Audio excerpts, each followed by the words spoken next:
Hello friends, मित्रों, हमारे finance bill 2019 में एक प्रोविजन इंट्रोड्यूस किया गया by the finance minister of India, mandatory filing of the income tax return.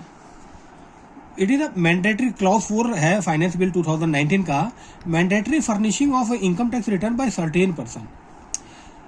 अब देखिए, लोगों में ये भ्रम होता है कि जिसकी टैक्सेबल इनकम है उसी को रिटर्न फाइल करनी होती है, बट ऐसा नहीं है। अगर आप ये कुछ कंडीशन है, उस कंडीशन को सेटिस्फाई कर देते हैं तो भी आपको रिटर्न भरना मैंडेटरी है, आपकी इनकम हो या ना हो। The provision is currently a person other than a company or a firm is required to furnish return of income only if total income exceed the maximum amount not chargeable to tax। कहता है एक person को जो कि company और firms के अलावा है, लाइक इंडिविजुअल हो गया, एचयूएफ हो गया, उनको अपना इनकम टैक्स रिटर्न तभी भरना है जब वो maximum amount not chargeable to tax से ऊपर हो। Therefore, a person entering into a certain high value transaction is not necessarily required to furnish his income tax return. In order to ensure that person who enter into certain high value transaction to furnish their income, कहते government का ये incentive है, ऐसा कोई भी आदमी जिसने high value transaction किया है उसको रिटर्न भरना जरूरी है।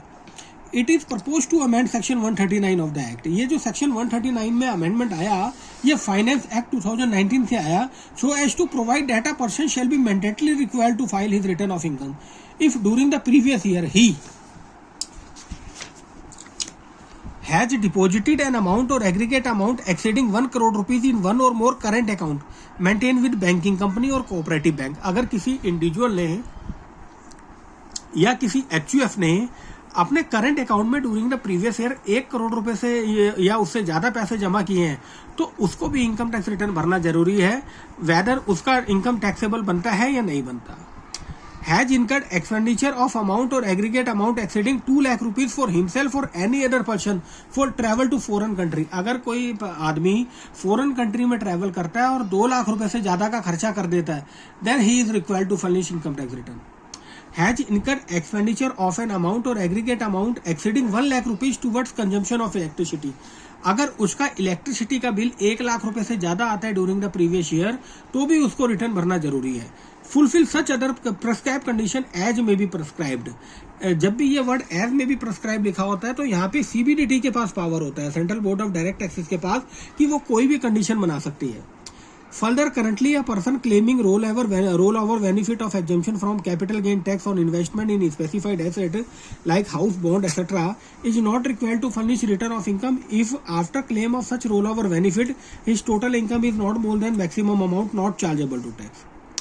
In order to make furnishing of return compulsory for such person, it is proposed to amend the sixth proviso to section 139 of the Act to provide that a person who is claiming such rollover benefit on investment in a house, bond, other asset under section 54, 54B, 54D, 54EC, 54F, 54G, 54GA, 54GB of the Act shall necessarily be required to furnish return।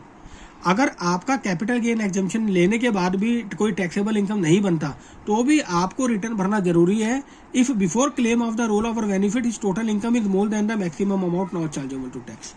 And this amendment is applicable with effect from 1st April 2020 and accordingly apply in relation to assessment year 2020-21 and subsequent assessment year।